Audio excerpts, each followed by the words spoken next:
সকলোৰে দিনটো সুফল হওক আৰু এটা আজি আমি সফল দিনেৰে দিনটো পৰিসমাপ্তি ঘটাম তাৰে আশা লৈ আগবাঢ়িছোঁ। আৰু যোৱাকালিৰ প্ৰতিবেদন মই পাঠ কৰিবলৈ আগবাঢ়িছোঁ। প্ৰতিবেদনখন মই 2টা কপি আনিছোঁ, এটা কপি ছাৰৰ হাতত জমা দিছোঁ। মই পাঠ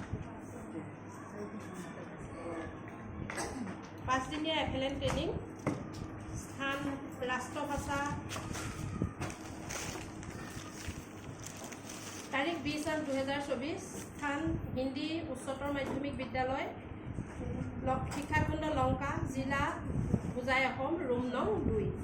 জয় জয়তে সকলোকে আজিৰ দিনটো শুভেচ্ছা জ্ঞাপন কৰি আৰু কুশল কামনা কৰি FLN প্ৰশিক্ষণৰ 4ৰ্থ দিনৰ কাৰ্যসূচীৰ প্ৰতিবেদন পাঠ কৰিবলৈ আগবাঢ়িছোঁ।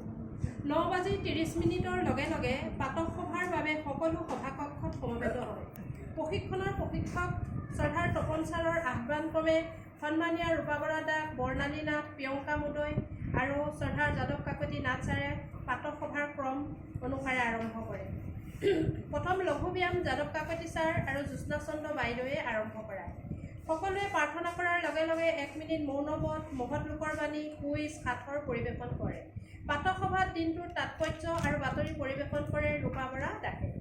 প্ৰশিক্ষক তপন ঘোষ ছাৰে জাতীয় সংগীত পৰিৱেশনৰ লগতে সংকল্প পাঠ কৰি দিনটোৰ শুভাৰম্ভ কৰে। তপন ঘোষ ছাৰে 19 তাৰিখৰ প্ৰতিবেদনৰ পাঠৰ বাবে ৰূপা বৰা দাসক আহ্বান জনায় আৰু লগে লগে ৰূপা বৰা দাসে প্ৰতিবেদন পাঠ কৰে। প্ৰতিবেদনৰ লিখনি উৎকৃষ্টতম হোৱাৰ লগতে পাঠো উন্নতমানৰ হয় বুলি ঘোষ ছাৰে ঘোষণা কৰি ধন্যবাদ জনায়।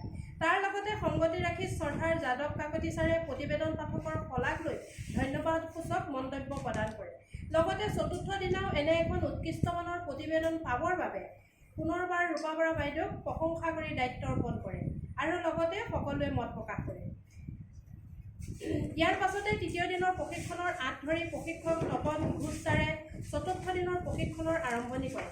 আগদিনা দিয়া গৃহকাৰ্য প্ৰদৰ্শন তথা খালী ঠাই পূৰ কৰা দফাটি সকলো শিক্ষকক পাঠ কৰিবলৈ কয়। লগে লগে বহুসংখ্যক ছাৰৰ লগতে যাদৱ কাকতি ছাৰ, বৰ্ণালী নাথ বাইদেউ, পৰিমল ফুল ছাৰে পাঠ কৰে। প্ৰশিক্ষকে সকলো শিক্ষকৰ সৃজনীশীল প্ৰতিভাৰ বাবে সকলোকে ধন্যবাদ জনায়। লগে লগে 4 ষ্টেপ টু ৰাইটিং লিখনৰ 4 পদ্ধতি পূৰ্ণ বুজাই দি পুনৰ